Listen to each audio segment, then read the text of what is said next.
1971 අප්‍රේල් 5 වෙනිදා අලුයම ශ්‍රී ලංකාවේ වැල්ලවාය පොලිස් ස්ථානයට තරුණයන් කණ්ඩායමක් ප්‍රහාරයක් එල්ල කළා. ඔවුන්ගේ අරමුණ පොලිස් ස්ථානයක් පමණක් අල්ලා ගැනීම නෙවෙයි. එය රට පුරා පැතිරීමට නියමිතව තිබූ සන්නද්ධ කැරැල්ලක ආරම්භය. නමුත් මේ ඉතිහාසය වෙනස් කළ එක් වැරැද්දක්.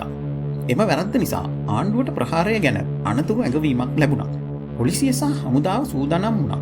ඒ සමගම JVP ප්‍රහාරයේ අරමුණ වූ සර්ප්‍රයිස් එක අහිමි වුණා. දැන් අපි JVP කියන්නේ කවුද කියලා බලමු.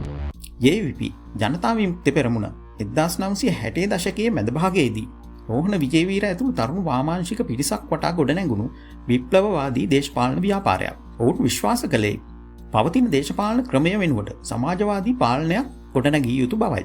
මේ සාමාන්‍ය මැතිවරණ දේශපාලනයට වඩා වෙනස් මාර්ගයක් තුලින් ළඟා කර ගැනීමට ඔවුන් උත්සාහ කළා.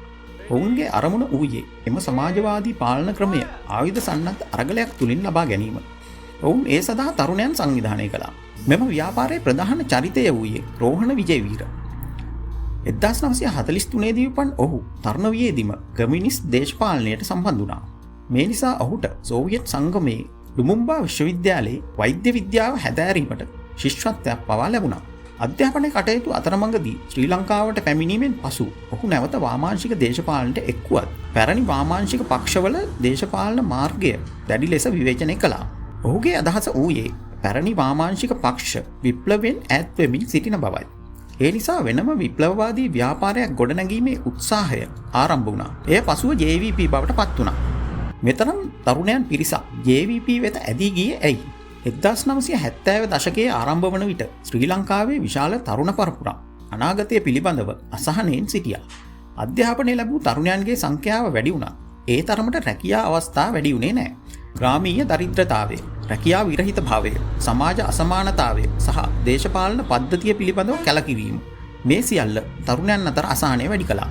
මේ නිසා විශාල තරුණ පිරිසක් එම ව්‍යාපාරය වටා එකතු වුණා. ගැටුම ආරම්භ වෙන්නේ කොහොමද? 1970 මැතිවරණයෙන් පසුව සිරිමාව වණ්ඩාරනායකගේ නායකත්වයෙන් ආණ්ඩුව ඵලයට පත් වුණා. JVP තම සන්නද්ධ අරගලය සඳහා සන්නද්ධ වෙමින් සිටියේ. රජය සහ JVP අතර සැකය ක්‍රමයෙන් වැඩි වුණා. 1971 මුල් මාසවලදී බෝම්බ නිෂ්පාදන ස්ථාන හඳුනා ගැනීම සහ අත්අඩංගුවට පත්වීම සිදු වුණා. මාර්තු මාසයේදී හදිසි නීතිය පැනවුණා. රෝහණ විජේවීර ඇතුළු JVP ක්‍රියාකාරීන් අත්අඩංගුවට ගනු ලැබුවා. විජේවීර යාපනයේ බන්ධනාගාරයේ රඳවා සිටියදී 1971 අප්‍රේල් 2 වෙනිදා විද්‍යෝදය විශ්වවිද්‍යාලයේ සංඝාරාමයට රැස් වූ JVP දේශපාලන මණ්ඩලය අප්‍රේල් 5 වෙනිදා රාත්‍රී 11:30ට ප්‍රහාරයක් දියත් කරන්නට තීරණය කළා. ඇයි පොලිස් ස්ථාන ඉලක්ක කරගත්තේ? මෙය කැරැල්ලේ සැලසුම තේරුම් ගැනීමට ඉතා වැදගත්. JVP සතුව විශාල ආයුධ කබඩාවක් තිබුණේ නැහැ.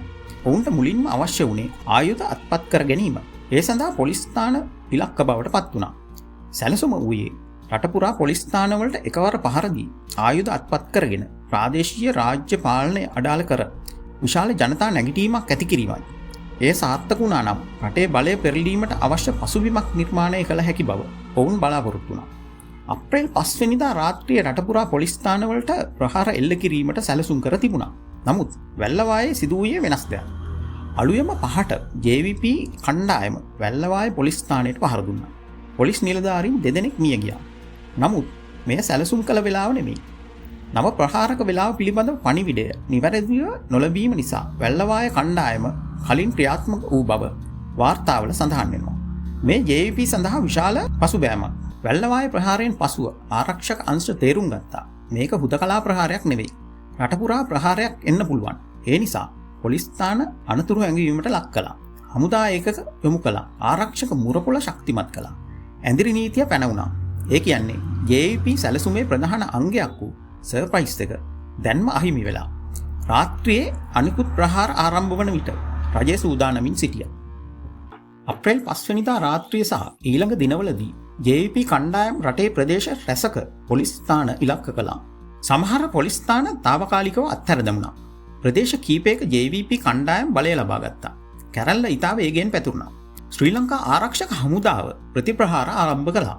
විදේශ රටවලින්ද රජයට ආධාර ලැබුණා. සති කීපයක් ඇතුළත කැරලිකරුවන් පාලනය කර ප්‍රදේශ නැවත රජයේ පාලන ප්‍රදේශ යටතට ගෙන ඒමට හැකි වුණා. මේ සියල්ල සිදුවන විට රෝහණ විජේවීර සිටියේ බන්ධනාගාරගතවයි. එම නිසා කැරැල්ලේ ක්‍රියාත්මක වීමේ අවසන් අදියරේදී ඔහුට භූමියේ සිට ඍජුව නායකත්වය දීමට හැකි වුණේ නැහැ. 1971 කැරැල්ල අවසානයේ රජය ඒ මර්ධනය කළා. දහස් ගණන් මියගිය බවට විවිධ මූලාශ්‍ර විවිධ සංඛ්‍යා ඉදිරිපත් කරන අතර තවත් විශාල පිරිසක් අත්අඩංගුවට ගනු ලැබුවා. රෝහණ විජේවීරටද නඩු පවරා සිරදඬුවම් නියම වුණා. පසුව 1977 දී ඔහු නිදහස් වුණා. නමුත් JVP කතාව එතනින් අවසන් වන්නේ නැහැ. 1971 සන්නද්ධ කැරැල්ල පරාජයට පත් වුණා. නමුත් ඉතිහාසයේ වැදගත්ම ප්‍රශ්නයක් තාමත් ඉතිරි වෙලා තියෙනවා. තරුණයන් දහස් ගණනක් තම ජීවිත පවා අවදානමට දමා සන්නද්ධ කැරැල්ලකට එක්වීමට තරම් ඒ කාලයේ ශ්‍රී ලංකා සමාජයේ තිබූ අසහනය කොතරම් ගැඹුරුද? 1971 අපට මතක් කරන්නේ එය ශ්‍රී ලංකාවේ තරුණ පරපුරක් දේශපාලනයක් සහ රාජ්‍යයක් එකිනෙකා සමග ගැටුණු ඉතිහාසයේ අඳුරුම පරිච්ඡේදයක්.